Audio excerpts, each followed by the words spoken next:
तुलसी विभूषित करा नवनीरदाभात पीताम्बरादरुणबिम्ब फलाधरोष्ठात् पूर्णेन्दु सुंदर मुखात् रवीन्द्र नेत्रात् कृष्णात् परम किमपि तत्त्वमहं न जाने। सच्चिदानंद रूपाय विश्वोत्पत्त्यादिहेतवे तापत्रय विनाशाय श्रीकृष्णाय वयं नमः। कृष्णाय वासुदेवाय हरे परमात्मने प्रणतक्लेशनाशाय गोविंदाय नमो नमः। गोविंदाय नमो नमः। बोले वृंदावन वाके बिहारी लाल की जय। राधा रानी की जय। श्रीमद् भागवत भगवान की जय। सुखदेव जी महाराज की जय। कल्की भगवान की जय। जगन्नाथ जी महाराज की जय। अपने अपने सद्गुरुदेव भगवान की जय। परम साधकों, श्रीमद् भागवत के प्रारंभ में भागवत के महात्म्य का जो वर्णन दिया हुआ है वह अपने आप में बहुत ही दिव्य है। अगर कोई व्यक्ति मात्र उन महात्म्य को ही पढ़ ले तो भी उसकी श्रीमद् भागवत में आसक्ति होना गारंटेड है, क्योंकि उन महात्म्य में ऐसे ऐसे दृष्टांत दिए गए हैं सुखदेव जी महाराज के द्वारा कि ये कब कब प्राचीन में किन किन महापुरुषों के द्वारा और किन अवसरों पर श्रीमद् भागवत एक दूसरे को कही गई और उससे किसका उद्धार हुआ। उसी श्रीमद् भागवत में गोकर्ण और धुंधकारी का जो प्रकरण आता है वह हर सनातन धर्मियों और हर गृहस्थ को आंख खोलने के लिए यह प्रकरण पर्याप्त है। यह प्रकरण वास्तव में एक कथा कहानी ही नहीं है, बल्कि अपने आप में आपको ऐसा आध्यात्मिक संदेश देता है कि आपकी माया से विरक्ति और ईश्वर से आसक्ति हो ही जाएगी। आज उसी परम पावन गोकर्ण प्रकरण का प्रसंग हम आपको सुनाने जा रहे हैं।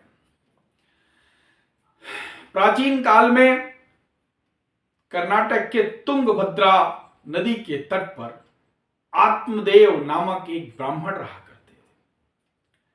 उनका कार्य पौरोहित्य कर्म करना और उससे धनोपार्जन करके अपनी गृहस्थी चलाना।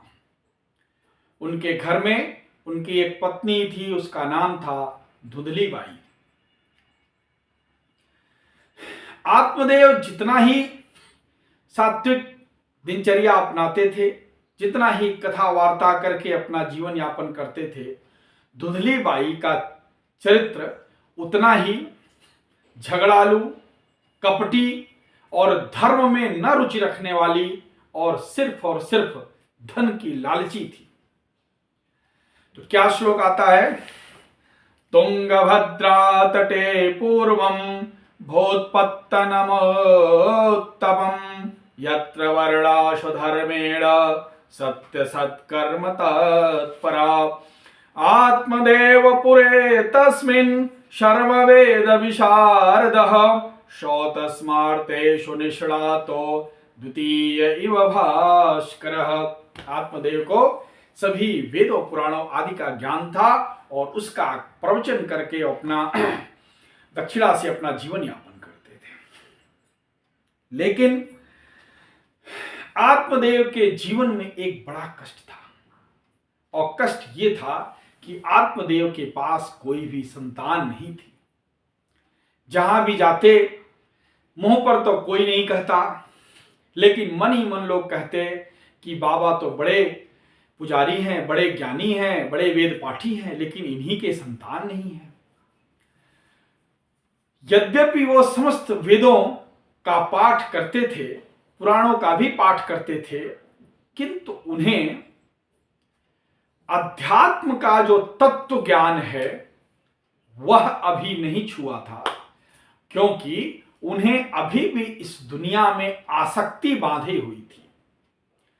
उन ज्ञान की वो चर्चा दूसरों से तो अवश्य करते, लेकिन उन्हें स्वयं ही इस बात पर अभी अनुभूति और विश्वास नहीं हो पाया था कि जीवन का परम सत्य ईश्वर की प्राप्ति है, और हम कहां ये परिवार बढ़ाने के लिए अपना मंथन करते जा रहे हैं। और इसका उलाहना कई बार धुंधली बाई भी उनको दिया करती थी, पड़ोसी भी दिया करते थे। इसी बात से दुखी होकर के वो एक दिन घर छोड़ करके और चले गए। धुंधली को बिना बताए हुए वो वन में चले गए। वन में जाकर के सोचे ऐसा जीवन जीने से क्या फायदा, हमको हमारे पास संतान नहीं है, हमको लोग निसंतान दंपति के नाम से बुलाते हैं। अब हम या तो तपस्या करके कोई वरदान प्राप्त कर लें या फिर अपना जीवन ही दे दें। ऐसा करके ब्राह्मण देवता दुखी होकर के वन में चले गए। एकदा स्वद्विजो दुःखात् गृहं त्यक्त्वा वनं गतः मध्याह्ने तृषितो जातस्डाङ्गं समुपेयवान् पीत्वा जलं निःशस्त्रस्तो प्रजा दुःखेन कर्षितः मुहूर्तादपि तत्रैव सन्यासी कशिदागतः। दुखी होकर के वन में वो इधर उधर भटकने लगे। बहुत थक हार करके वन में कोई जलाशय था, वहां का पानी पी करके एक पेड़ के नीचे दुखी बैठे थे, और वहां से एक सन्यासी महात्मा, विरक्त महात्मा वहां से गुजर रहे थे। साधु सन्यासी दयालु होते ही हैं। उस सघन वन में एक गृहस्थ को अचानक देखा तो सन्यासी के मन में जिज्ञासा हो गई कि यह कौन है और यहां किस लिए बैठा हुआ है, और उन्होंने उसका हालचाल जानना चाहा। कई बार हम जाने अनजाने उन्हें आ जाती हैं। सन्यासी उनसे पूछते हैं, कथम रोदिसि विप्रम त्वं काते चिंतावलीयसि वदत्तं सत्वरं मह्यं स्वस्य दुःखस्य कारणम। क्यों रोते हो ब्राह्मण? अब उन सन्यासी को देखते हुए ब्राह्मण प्रणाम करके उनके चरणों में गिर पड़ा। तो पूछते हैं, क्यों रोते हो, क्या दुख है? तुम अपनी चिंता हमसे कहो, अगर कुछ हो सकता है तो हम इसका समाधान करेंगे। तो ब्राह्मण ने अपनी वही बात बता दी कि प्रभु, हमारे पास तो सब कुछ है, धन धर्म भी है, हम विद्वता भी अर्जित कर लिए हैं, किंतु हमारे एक संतान नहीं है। और इस गृहस्थी में जिसके घर पर बालक न खेला, जिसके चंचल पैर हमारे आंगन में न घूमे, जिसके आंगन में न टहले हों, तो उसकी गृहस्थी बड़ी सूनी सी लगती है। तो इस नाते हम बहुत दुखी हैं, हमको एक संतान का वर दीजिए। तो वो सन्यासी तो बहुत पहुंचे हुए थे, उन्होंने 7 जन्म तक का इसका रिकॉर्ड देख लिया और बोला, ब्राह्मण देवता, आपके प्रारब्ध ऐसे हैं कि अगले 7 जन्म तक आपको कोई संतान होने का कोई प्रबल योग मुझे नहीं दिख रहा है। लेकिन ब्राह्मण तो चालाक थे, उन्होंने बोला, ये सन्यासी इतना पहुंचे हुए हैं, इनके आशीर्वाद से तो कुछ भी हो सकता है, इनका पैर नहीं छोड़ूंगा, और अपना सिर पटकने लगे। सन्यासी के सामने सिर पटकता देखकर सन्यासी ने बोला, अच्छा शांत हो जाओ, क्या बात है? तो ब्राह्मण देवता कहते हैं कि ऐसा जीवन किस लिए? हम तो 1 जन्म के दुख से दुखी थे, आपने तो हमें 7 जन्म तक का दुख दे दिया। हम तो, हमारा जीवन तो अभी व्यर्थ है। तो सन्यासी ने बोला, देखो, तुम इतने विद्वान हो, भगवान की भक्ति में अपना मन लगाओ, शास्त्रों का तुमने अध्ययन कर लिया है, यह जीवन कुछ ही दिन का है। जिस अन्न से बने हुए शरीर के आकर्षण के लिए मनुष्य इतना लालायित रहता है, और वो अन्न क्या, सुबह का बना हुआ अन्न शाम तक सड़ जाता है, तो उस अन्न से बने हुए शरीर से तुम अनंत कामना क्यों करते हो? क्या कहते हैं, धिग्जीवितं प्रजाहीनम धिगृहं च प्रजां विना धिग्धनं चानपस्तस्य धिक्कुले संततिम बिना। देखिए सन्यासी महाराज, आप कुछ भी कहिए, हमारा जीवन तो धिक्कार है। प्रजा के बिना मतलब बाल बच्चों के बिना तो जीवन बेकार है। बाल बच्चों के समाज प्रजा न रहे तो उस राजा का जीवन बेकार है। जिसमें सेना न रहे उसका सेनापति का जीवन बेकार है। तो ऐसे पिता का जीवन बेकार है जिसके घर में संतान न हो। आदि आदि मायावी बातों से सन्यासी को का आग्रह करते रहे और उनका पैर नहीं पकड़ा। जैसे सन्यासी बोलते थे छोड़ो भाई कहाँ का आफत ले लिया, तुरंत अपना पैर पटक देते थे सन्यासी के पैर पर। अब सन्यासी ने बोला कि भाई कुछ ना कुछ तो इसका इलाज करना पड़ेगा, हालचाल पूछने तो हम ही आए थे। फिर उन परम दिव्य सन्यासी ने अपने झोली में से एक फल निकाल करके आत्मदेव को दिया।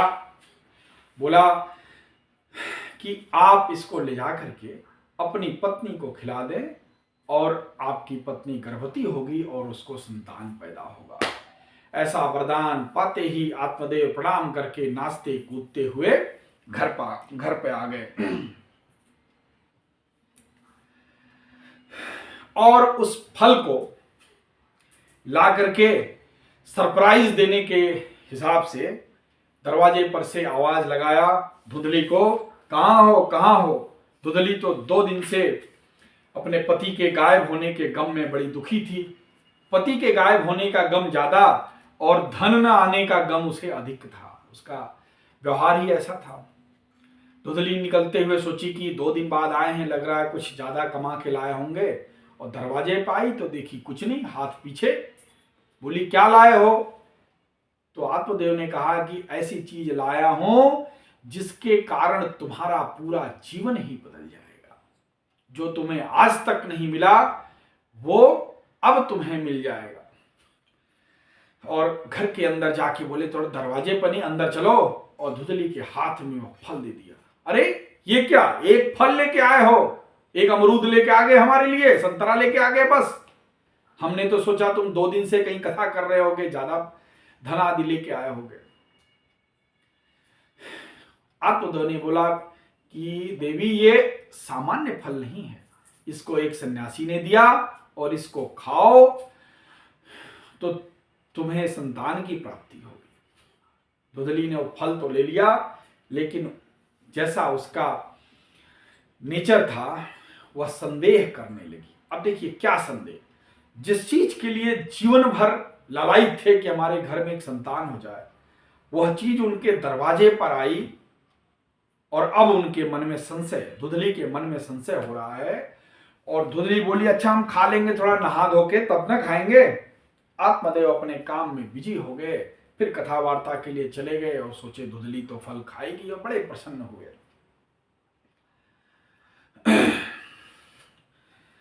धुंधली ने उस फल को लेकर के अपने पड़ोसी से पूछा कि ऐसा ऐसा एक मामला आया है, फल खाने से संतान होगा क्या? पड़ोसी बोली हमने तो ऐसा नहीं देखा है कि फल खाने से संतान हो।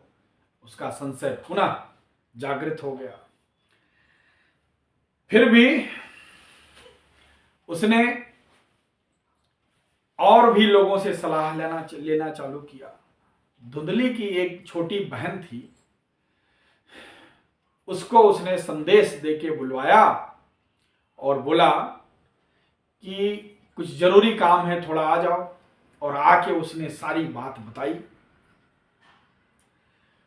तो जो धुंधली की छोटी बहन थी बोली दीदी हम तो बहुत गरीब हैं, तुम तो बहुत धनी हो, तुमको संतान चाहिए और हमको धन चाहिए, तो एक काम करो।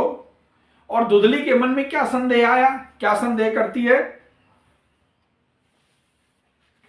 कि अगर ये फल मैंने खा लिया, देखिए क्या क्या दुर्विचार अब उसके मन में आ रहे हैं।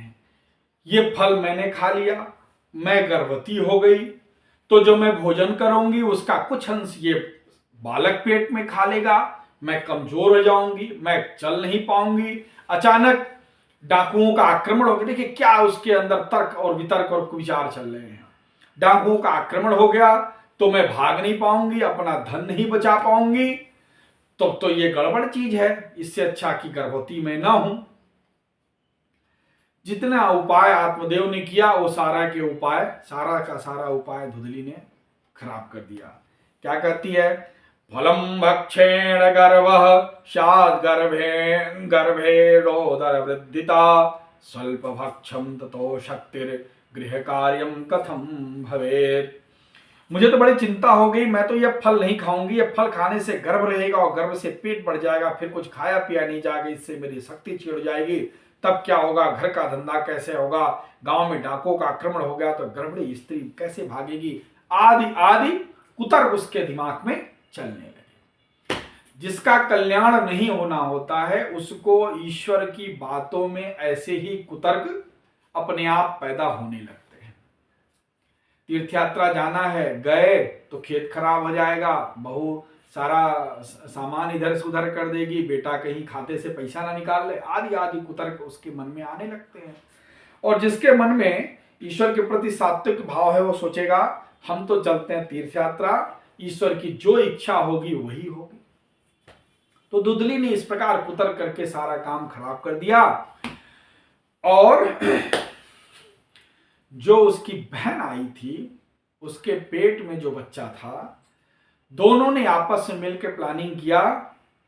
धुदली की बहन ने बोला कि दीदी तुम अपने पेट पर कपड़ा बांध के बच्चा रखने का एक स्वांग कर लो कि हम गर्भवती हो गए, और हम हमारा जब बच्चा पैदा होगा उस बच्चे को हम आपको दे देंगे और हम बोल देंगे कि हमारा बच्चा खराब हो गया।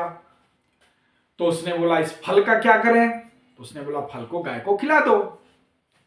और इस प्रकार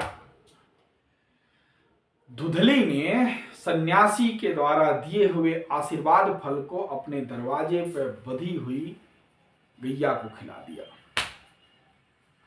और कुछ दिनों पश्चात, श्रीमद् भागवत में तो लिखा है 3 महीने पश्चात,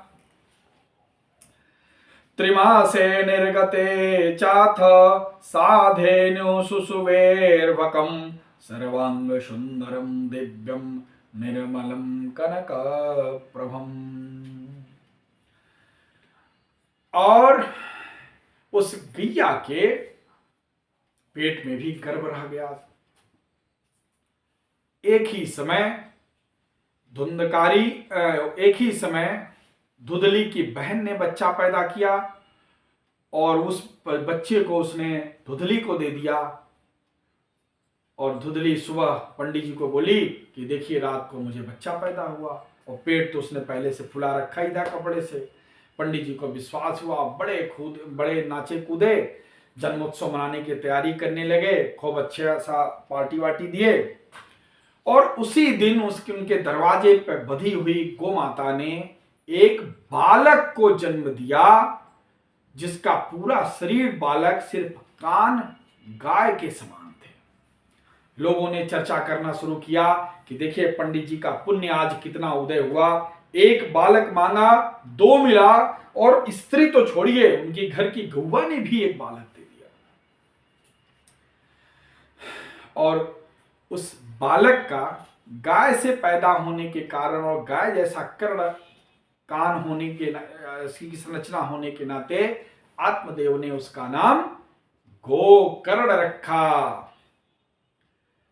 और जैसे ही धुधली के द्वारा उत्पन्न संतान का नाम रखने की बारी आई, आत्मदेव तो किसी देवी देवता और सन्यासी के नाम का उच्चारण करने ही वाले थे। धुधली भाग के आई, 9 महीना पेट मैंने पाला है, नाम मैं रखूंगी, सारा घर का काम मैं करती हूँ, मलकी मैं हूं। पंडित जी बोले भैया बुढ़ापे में बच्चा पैदा हुआ है, जो कहे सुन लो। और उसने उनका नाम रखा कि धुधली से पैदा हुआ, नाम रहेगा धुंधकारी। उसकी बहन ने ढेर सारा धन आदि इकट्ठा करके उसके अपने घर से विदाई ले ली और अपने घर चली गई। धुधली और आत्मदेव के घर में 2 बालक पैदा हो गए, धुंधकारी और गोकर्ण। समय बदलता रहा। कुछ समय पश्चात जैसे जैसे उनका बचपना आगे बढ़ता गया, गोकर्ण के मुंह से वेद पाठ, वेद के श्लोक, वेद की ऋचाएं आदि उच्चारण होने लगे। और जो दूसरा बालक था उसका पढ़ाई में मन नहीं लगता, बहुत बदमाश आदि होने लगा। धीरे धीरे जैसे किशोरावस्था, युवावस्था आई, गोकर्ण बहुत बड़े विद्वान पैदा हुए और धुंधकारी बहुत ही दुष्ट बालक पैदा हुआ। श्रीमद् भागवत में उसके लिए खल शब्द का प्रयोग आता है। खल का मतलब जो सिर्फ खाए और लड़े, अपने बाप का ही धन खा के अपने बाप से ही जो लड़े उसको खल बोलते हैं। दुष्ट से ऊपर की डिग्री जो है वो है खल। तो श्रीमद् भागवत में उसके लिए खल शब्द का प्रयोग किया गया। धीरे धीरे धीरे धीरे अपने वह व्यसन में लिप्त होता चला गया और घर का जितना भी आत्मदेव का कमाया हुआ धन था उसको उसने बर्बाद कर दिया। धीरे धीरे आत्मदेव का बुढ़ापा आ गया और आत्मदेव को पूजा पाठ के लिए लोग बुलाना कम कर दिए। जिसका लड़का इतना बड़ा दुराचारी निकल गया, इनकी यश कीर्ति में कमी आई और इस अपयश की वजह से आत्मदेव को पूजा पाठ के लिए लोग नहीं बुलाते, दक्षिणा आदि मिलना बंद हो गया। और वह इसके लिए नित्य प्रति आत्मदेव और धुंधली को धुंधकारी प्रताड़ित करता, मारता पीटता और इस तरह से नाना प्रकार की यातनाएं और त्रास दे करके इनसे धन मांगने की चेष्टा करता। दुष्ट बालक जैसे होते हैं वैसे ही करने लगता वो।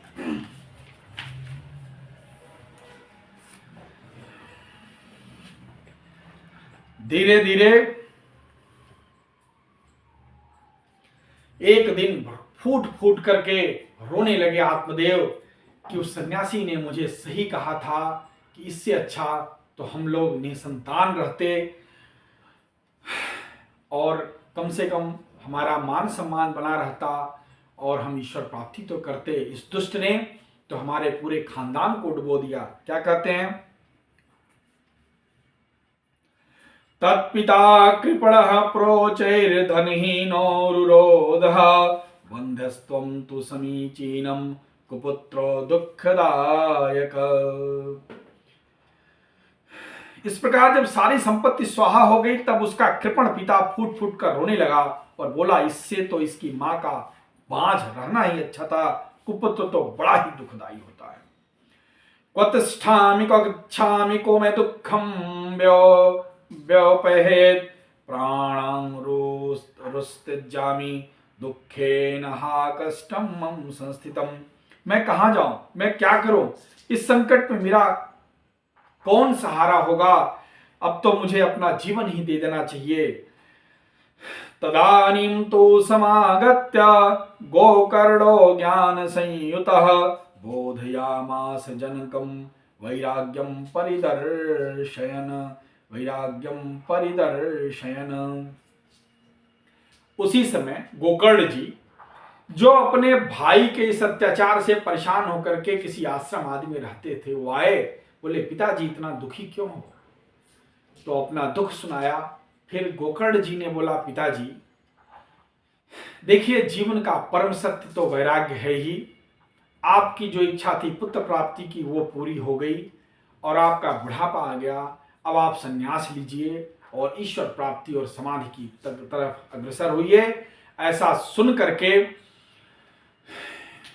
आत्मदेव को एक मार्गदर्शन प्राप्त हुआ और वह बिना बताए घर छोड़ करके चले गए कि उनको इस बात की बड़ी गिलानी थी कि ये सारा जाल जंजाल और ये पाप का घड़ा मेरा ही भरा हुआ है, मेरे ही कारण ये पाप हुआ।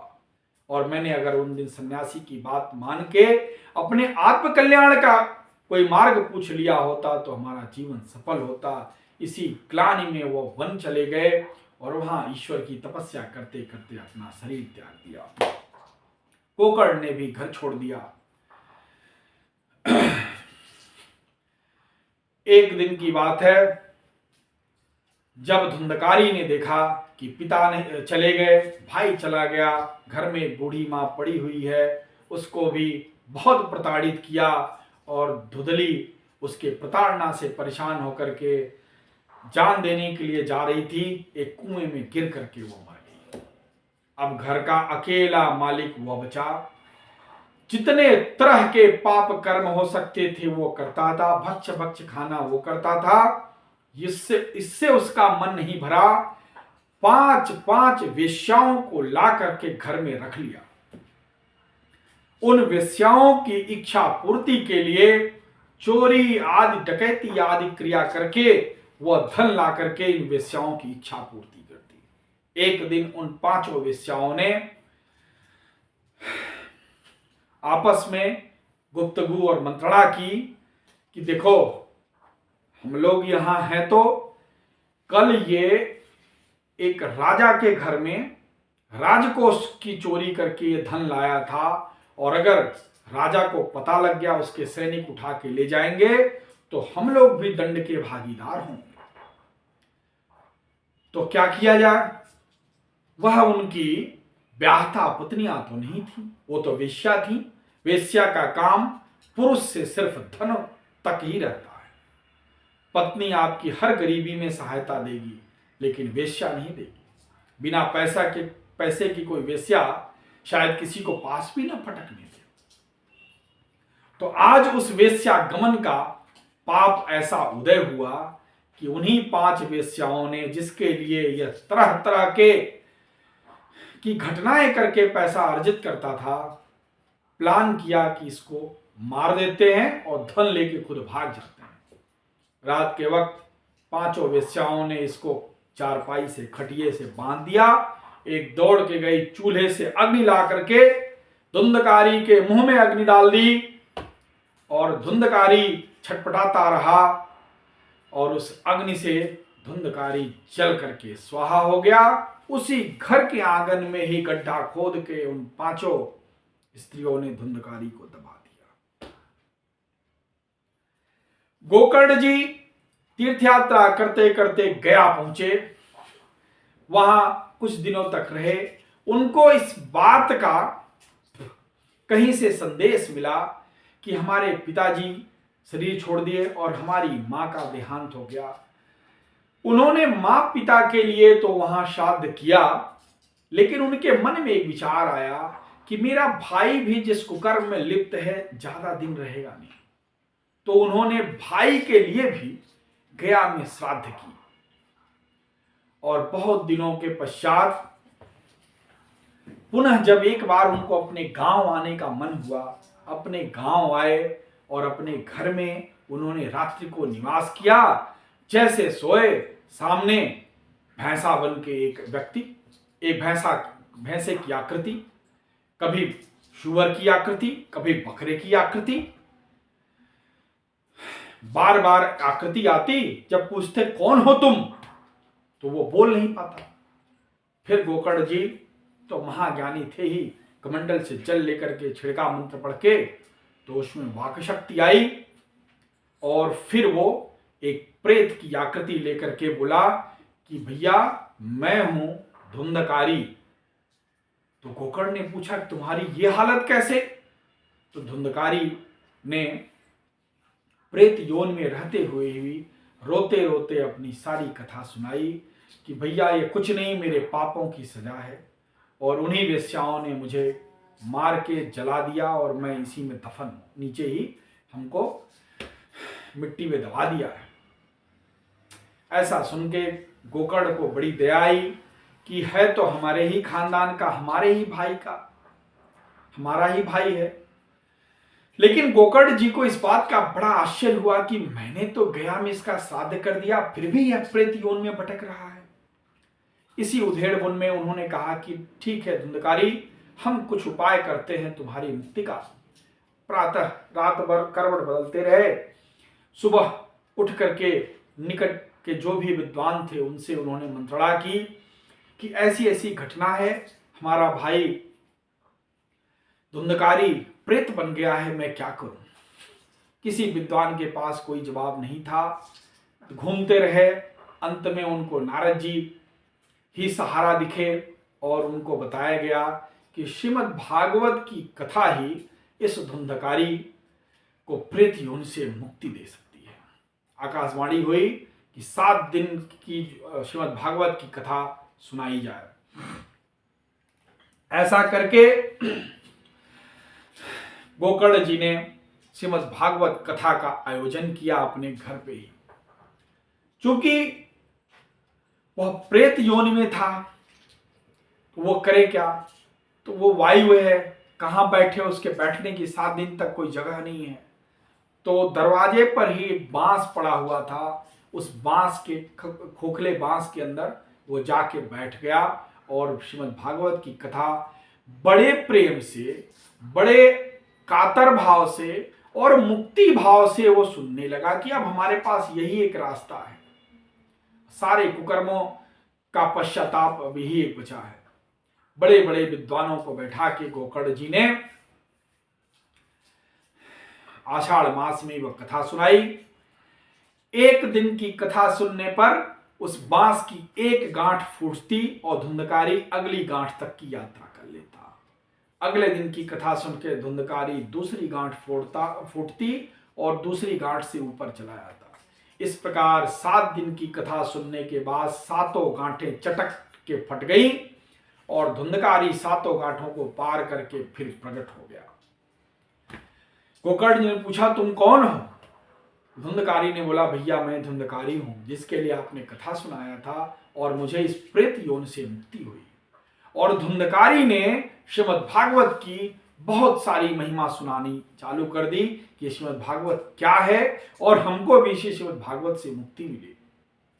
उसी समय आकाश से दो देवलोक से विमान आया और धुंधकारी को बैठा करके जाने लगा।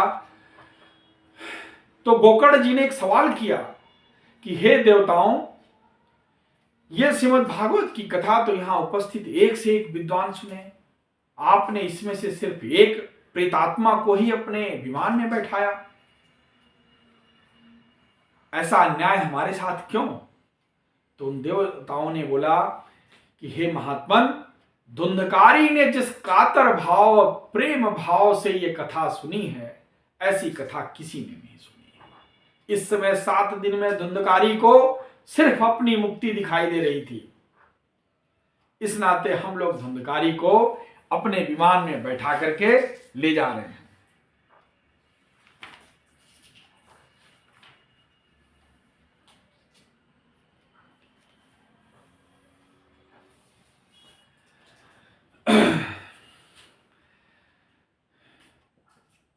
और उसको विमान में बैठा करके लेके चले गए। गोकर्ण जी ने उपस्थित समस्त विद्वानों को बोला कि आप लोग निराश मत होइए, हम अगले माह फिर कथा सुनाएंगे। श्रावण मास में उन्होंने पुनः कथा का आयोजन किया। श्रावणे मासी गोकर्ण कथा मूचे तथा पुनः सप्तरात्रवतीं भूयः श्रवणं तै कृतं पुनः। श्रावण मास में गोकर्ण ने फिर सप्ताह क्रम से कथा कही और इस बार उन सारे विद्वानों ने वैसे ही कातर भाव और मुक्ति का उद्देश्य लेकर के उस कथा को उतने ही प्रेम और आदर पूर्वक सुना। सप्ताह पर्यंत वैसे ही विमान पुनः आया और गोकर्ण जी समेत समस्त विद्वान भगवान के गोलोकवासी हो गए। ऐसे ही अनंत भागवत की महिमा से यह श्रीमद् भागवत महात्म्य भरा पड़ा है, कितना कहा जाए। आप सभी लोग श्रीमद् भागवत की कथा में अपना प्रेम लगाएं और भगवान श्री नारायण के श्री चरणों में अपनी प्रीति बढ़ाएं। ओम नमो भगवते वासुदेवाय। श्री हरि।